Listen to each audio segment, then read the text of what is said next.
Ich frage mich einfach gerade, ob du überhaupt lesen kannst.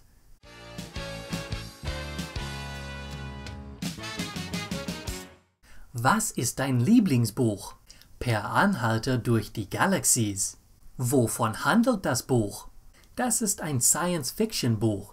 Es handelt von einem Mann, der durch die Galaxies per Anhalter fliegt. Wirklich? Das hätte ich nie gedacht. Man kann ein Buch nie nach seinem Einband beurteilen, aber manchmal nach dem Titel dann doch. Warum magst du dieses Buch? Ich mag Bücher, die im Weltall spielen, aber dieses Buch spielt nicht nur im Weltall, sondern ist auch lustig. Du magst Komödien? Ja, nicht wirklich Komödien, sondern gute Bücher, die auch lustig sind. Ich mag lieber Sachbücher, besonders Bücher über Geschichte, sowie über Ägypten, chinesische Vergangenheit, Maya und so weiter. Langweilig. Ich bin fast eingeschlafen, während du darüber gesprochen hast. Ich würde lieber ein Wörterbuch oder ein Lexikon lesen. Das Lexikon wäre nicht so schlecht. Es gibt viele gute Informationen da drin.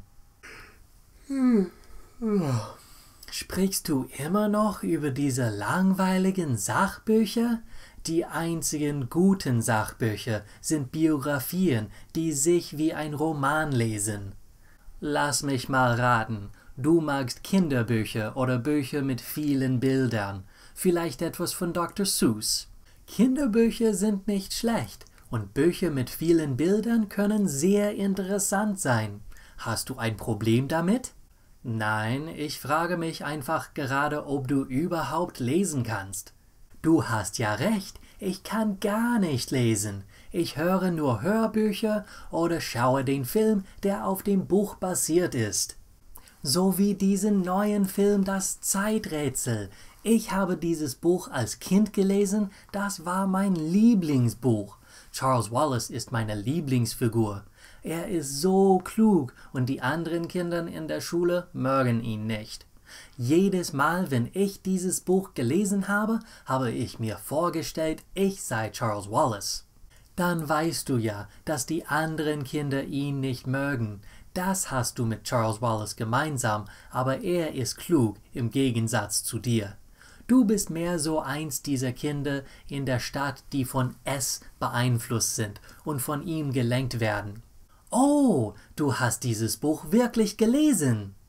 Nein, das ist alles im neuen Trailer. Du musst aber dieses Buch lesen. Es ist ein so gutes Buch. Du kannst dieses Buch auch lesen. Es gibt Links in der Beschreibung. Dort gibt es ein Hörbuch, ein Taschenbuch und eine gebundene Ausgabe. Ich habe auch eine Liste von vorgeschlagenen Büchern in der Beschreibung verlinkt. Wenn du jede Woche mehr Deutsch von mir lernen willst, solltest du diesen Kanal abonnieren. Wenn du eine Idee für ein neues Video hast, schreib sie bitte in die Kommentare. Wenn du mehr als Videos willst, habe ich auch Arbeitsblätter und andere Materialien für meine Patreon-Unterstützer. Für nur $2 pro Video kannst du diese Sachen auch bekommen. Danke fürs Zuschauen, bis zum nächsten Mal. Tschüss!